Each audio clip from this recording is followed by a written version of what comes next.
Hi, I'm Annie Botticelli, and welcome to my April 2019 horoscope report for you, where I will give you the need-to-knows for your sign, as well as talk extensively about the general transit energies, the conflicts between them, where they're rolling together, and how you can best use this knowledge of the energies to have the most graceful, productive month possible.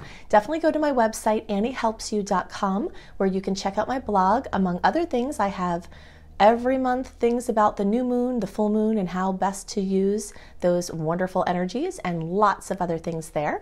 If you'd like to book a live reading or sign up for my astrology apprenticeship program, you can also do that at anniehelpsyou.com.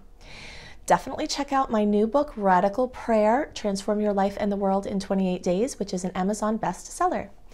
So what's going on this month for you? I'm going to show you the charts that I used to figure out the information that's most important for you. So the layout of the rest of the video will be, we'll switch over to the visual of the charts. I'll show you in detail for the early, middle, and late degree placements, what you can expect for this month, important themes, and best ways to use the energy. Then we'll transition back. You'll see me back here on this video to talk about the general transits, and I'll give you the dates to note and all kinds of other things you need to know for this month. So let's go into those visuals now. Hello, Scorpio friends. Okay, so we're going to look at many things that will be current for early, middle, and late degree placements, but there are going to be places where we differentiate between the readings. So before we get into it, I want to make sure you know where you fall in the designation. So early Scorpio, you will be our October born, or 0 to 9 degrees. Middle Scorpio, November 1st through 10th. Or 10 to 19 degrees, and late Scorpio, November 11th through the rest of the sign, and 20 to 29 degrees. And if you have the question about if you are a Scorpio rising or your moon is in Scorpio, is this reading for you? Yes, it is. When we look at the moon chart, the solar chart, which is the sun chart, or the rising sign chart, those are all windows out of the house of your experience. So different things go on outside of each of those windows. So that's the moon, rising, and sun. There are different scenes out these windows, but they're each happening at the same time, and they're equally as valid. Okay, so yes, this reading is for you equally, regardless of that Scorpio placement. Okay, so my theme for this reading has to do with surprises and where you can expect to see surprises. I also have a lot of other things that I want to talk about, but that's the first thing on my mind. So the topic of relationships is one that's very current, both for the short term for early, middle, and late, and also the long term for early. And coming soon, that relationship space is going to be back in the short term for all early, middle, and late. Okay, so the theme of relationships, basically for all Scorpios, is something current and ongoing. The first thing that is bringing attention there, for you, especially for you middle and late degree placements, is Mars. Okay, so that's late. You can see Mars is here for middle. And then early degree placements, Mars is about to leave, but depending on your placement, it may be there for a little while in the beginning of the month, but you would have been feeling this more in March. And wherever Mars is, it's like we're hot on that topic. So it's a focus. So wherever Mars is transiting through, it brings our focus there. And sometimes we just find ourselves like really focused on something. Wow, I'm really focused on this right now. And then you look in your chart and you see where Mars is. You're like, oh, well, no wonder.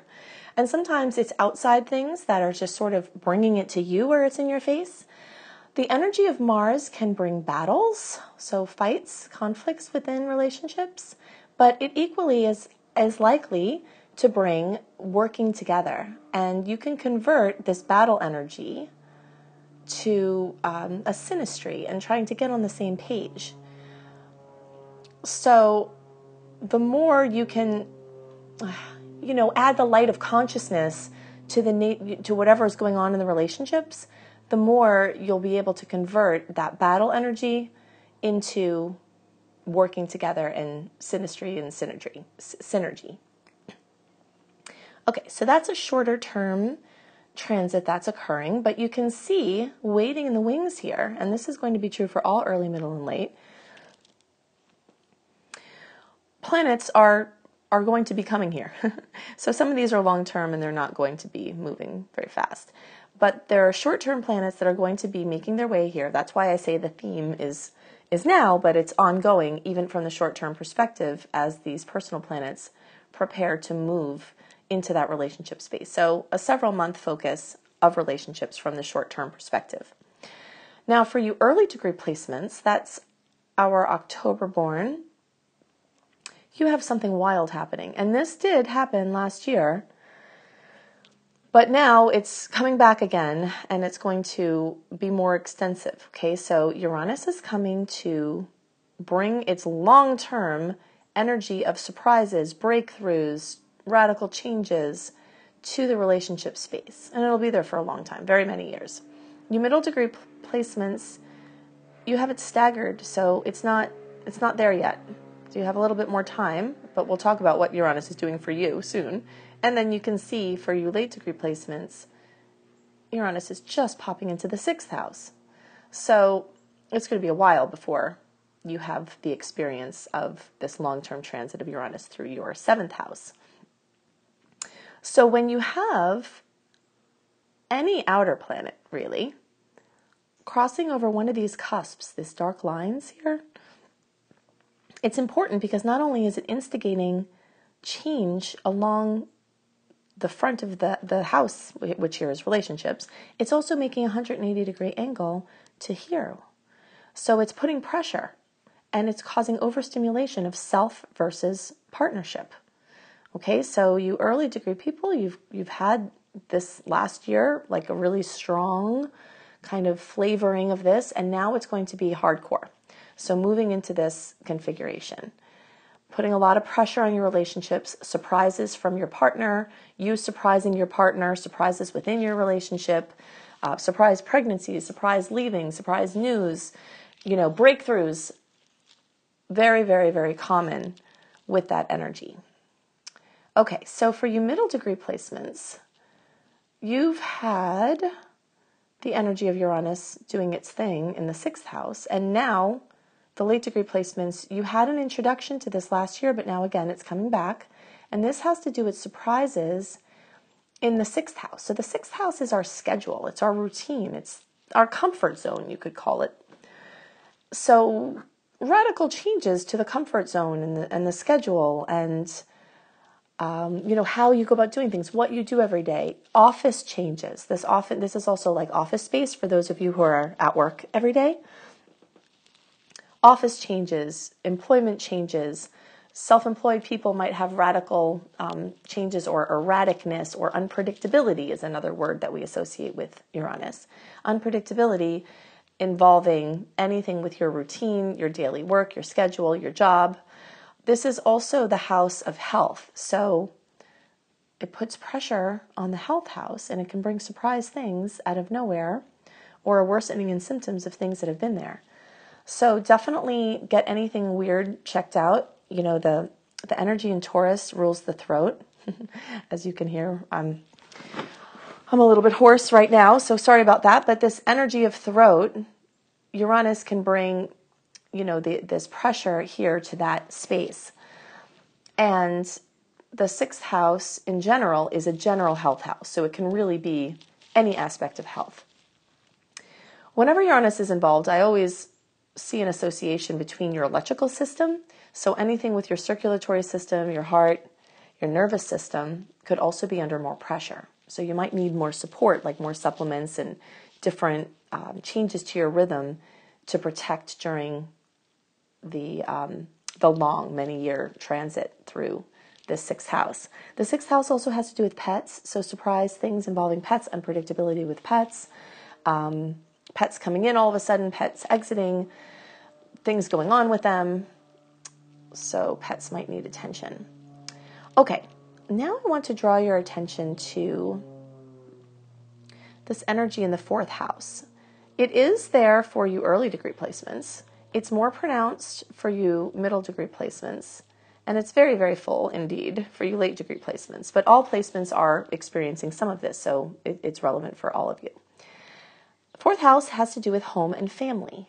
So changes to home and family, focus on anything involving home improvement or moving or questions about where to live, changes within your family of origin or where you live, or roommates even, anything involving real estate or working from home. There's a lot of energy and focus there. So that's a shorter term energy. You can also see there's a big crowding, and again, this is for everyone, early, middle, and late. See this big crowding in the fifth house. And the fifth house has to do with children, whether they're yours or working with them. Creativity, romance, also the house of true love. Could be a very busy dating house, romantic sector. Also creative efforts, so anything that you do as far as hobbies or, and specifically like things that put you out in front of people, like acting, athleticism, where you're kind of like the star. People are looking at you. Anything with leadership, leading anything, is all brought up into focus at this time. In general, and this is again for early, middle, and late, we still have a predominance of Piscean energies, which blend beautifully. I talked about this last month. You've got great 120 degree, perfect, wonderful, best angle in astrology things going on with your Scorpio planets, with all these Pisces planets. So that's a nice blessing. As the planets move into Aries, it brings an awkwardness to the energy of Scorpio, because between these and here is a 150 degree angle, and it's very awkward. So there might be awkwardness, but I always frame anything that could be challenging as, what is it trying to do? What is the point of it? It's not happening to torture us. It's happening to create pressure for you to take action so that you can reach your goals and you can create the life that you want. So you've got some nice smooth energy to help support that. And then you have some awkward energy that can help you to take action. And in general, this month could be really great for taking important action, especially the second half of the month, when the Mercury retrograde post-shadow transit has passed, and we have all of this action-oriented energy in Aries. So I'm going to go into more of this story of the combination of energies this month, and some very important things that you have to know about the general transit, some dates to note, and how you can best use this combination of post-shadow retrograde, plus Jupiter going retrograde, plus planets going into Aries, but all these Pisces energies bringing uncertainty. So the combination of all of that, I'm going to discuss that in the general transit report to follow right now. So the theme for April 2019 for the general transits is the urge for action, but ... And I will explain in detail as to why I'm calling it that. So the astrological new year begins at the end of March each year, and at that time, the sun moves into Aries, which is the astrological new year. Shortly after, or sometimes coinciding with, in this case, shortly after the sun moves into Aries, other personal planets, meaning the ones that are closest to us, start moving into Aries. So the sun will start out the month in Aries. Midway into the month, we'll have Mercury, then Venus is going to follow shortly after in Aries. So all of this action energy will make you want to do something. So adding to the drive for action, Mars is going to be in Gemini. Mars is how we use our energy, and Gemini is all over the place, and it's always really busy. It's thinking, it's talking, it's doing, and it's restless. So we've got Aries energy, which is among the most restless in the zodiac. We've got Gemini energy, which is among the most restless in the zodiac, combining together, and people are going to want to talk and move around and go places and do things. Plus, we will have just gotten out of a watery Mercury retrograde covered month of March, and people are going to be ready for some action. So this energy all combined can be great for getting things done, but there is a hurriedness about it. And a recklessness, and sometimes not paying attention. So it increases the chances for accidents or doing something, slip-ups in ways that aren't positive. So you definitely want to be more careful, pay more attention, add some breath, add some consciousness to all of this oomph energy, because you really need to take more caution. This month carries some awkwardness in the way that although we have all this fire energy and then the important air energy in the Gemini, there will be all of this like pent-up energy to do things, but because there's still energy in Pisces that's transitioning over, this water energy, specifically in Pisces, can bring more of an abstractness, like an uncertainty, an inner focus, and just really not feeling sure. So when you have the combination of like, you need to do something, but you don't know exactly what to do, then that can cause a lot of wasted energy, just putting a whole bunch of energy into something and then a couple of weeks later realizing, as the Mercury retrograde post-shadow transit energies shift mid-month, that actually the direction is completely different.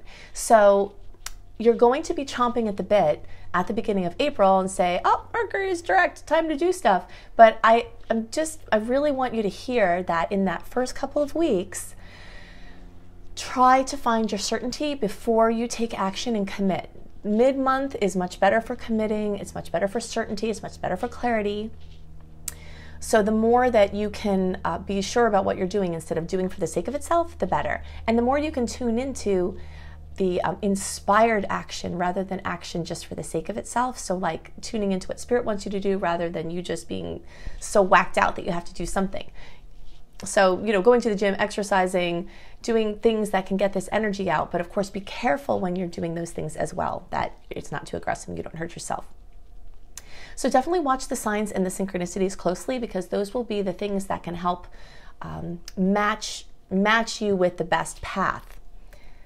The other thing that's going on this month is that Jupiter is in retrograde, is moving into retrograde, and it's going to be there for months, okay? And when this happens, the expansion frenzy that was occurring before then starts to stop, basically. And sensitive people may have felt this even earlier, because there is a pre-retrograde transit shadow transit before Jupiter goes retrograde as well. So if you're finding that even in the open window of February, the end of January and February, if you were starting to slow down, your ambitions were starting to slow down, that could have been Jupiter getting ready to go into retrograde.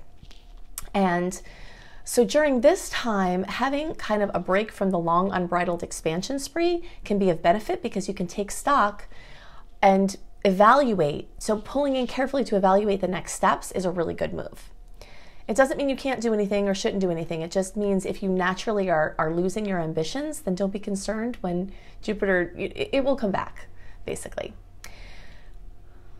Definitely economy of energy utilization is called for now. That's one of the things that Jupiter, especially in Sag, really wants when it goes into retrograde, is how you are spreading yourself thin and how you can condense your efforts so that you can be much more productive. So basically, fewer brilliantly placed actions that are supported by inner certainty are much better this month than just crazy haphazard action for the sake of itself. I really love this time for spring or down under fall cleaning, and I definitely love Marie Kondo's message to release anything that doesn't spark joy. This way you have surroundings and everything in your life with things only that spark joy. She's got 2 amazing books that I highly recommend, and this is an amazing time for taking action on things like that. Definitely vision boards are well supported at this time. So the new year, the astrological new year started at the end of March 20th, when the sun moved into Aries. But the New Year's kickoff party is when the new moon in Aries happens, which is on April 5th. So that's one of the best days of the whole year for a vision board, and the days around there and this time, it's really great for putting things together to help you figure out what you want to create this year. It's a really wonderful time for planting seeds. Something interesting about this month is that most of the days that have sweet aspects are completely coupled with days that have challenging aspects. So there's not as much of an easy time to say this time is good, this time is challenging. You know, we've got a few days right in the beginning of the month where there's a series of sweet aspects, but then pretty much for the rest of the month there's just like dicey, sweet, dicey, sweet, dicey, sweet. So just really tune in to how your personal flow is with these transits. That full moon on April 19th is definitely going to be very intense. It's a full moon at 29 degrees of Libra, so like culmination of relationship things. So definitely look out for surprises then. There are some sweet aspects that go along with that full moon, and there's also some dicey ones that go along with that full moon, but definitely very intense. So if you want a detailed list of the dates of each of the aspects and what goes along with those, you can sign up for my free email newsletter at anniehelpsyou.com. When you sign up for my free email newsletter, you also get access to my 28-day virtual coaching program, which is free when you sign up. So you can just go deep, deep, deep in with that. And then plus you'll get this written report in your inbox delivered a month early so that you can have a visual understanding of what's coming. AnnieHelpsYou.com, you can book a live reading with me. You can check out my astrology apprenticeship program if you resonate with how I do astrology and you'd love to learn with me. I also have some other wonderful vocational support courses that you can take, as well as subliminals to help train your mind to create the life you want. I've got all kinds of other goodies on my site. If you'd like written reports, astrology reports, horoscopes from me, you can go to cozybysweetstarlight.com for monthly written horoscopes that often have different information than is in my videos. And there are other blogs there as well too, natural lifestyle blogs. So definitely check those things out, and you can check out my husband's website, iamhelios.com, iamhelios.com. He always has very interesting goodies there, and he does tarot and astrology as well. So I would love for you to check out my new book, Radical Prayer, Transform Your Life and the World in 28 Days. This is an Amazon bestseller, and it is wonderful for anyone who really wants to shift their experience in life in a very simple but powerful way with this beautiful little book. So I hope you have a wonderful month, and I'll see you next month. Bye.